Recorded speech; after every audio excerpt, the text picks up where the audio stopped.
Hi friends, সবাই কেমন আছো? আশা করছি সবাই খুব ভালো আছো, আমিও ভালো আছি।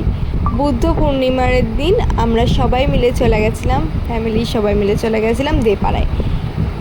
এই বুদ্ধ পূর্ণিমার দিন না, ছোট্টবেলা থেকে আমরা এই নৃসিংহ মন্দিরে যাই। সেই ছোট্টবেলা থেকে জ্ঞান হওয়ার পর থেকে এই দিনটাতে আমরা প্রত্যেক বছর যেতাম।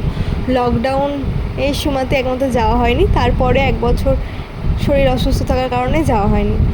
অনেক দিন পর বাবার স্থানে গেলাম, মনটাই আলাদাই শান্তি, আলাদা একটা টান। ছোটোবেলা থেকে এত স্মৃতি আছে এখানে, আমরা ফ্যামিলির সবাই মিলে যেতাম। এখানে আমরা সবাই মিলে আবারও চলে গেছিলাম।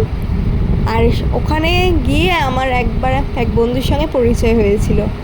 তার আবার এটা মেয়ে। অনেক বছর ধরে যাই তো এই স্থানে, অনেক মানুষের সঙ্গে পরিচয় হয়ে গেছিলো, তবে অপূর্বর সঙ্গে একটু বেশি পরিচয় হয়েছিল। তার সেই বন্ধুটারই মেয়ে এটা। ওখানে বেশ মেলাও বসে, খুব ভালো লাগে বেশ জায়গাটা, খুব শান্ত পরিবেশ। গেলে আলাদা একটা মনটা শান্তি হয়ে যায়, সত্যি কথা বলতে। এই পাশেই হচ্ছে এই মন্দিরটা, ওখানেও একটুখানি গেছিলাম। আর তারপরে বাবার কাছে মানত করে বাড়ি আসলাম। Bye bye.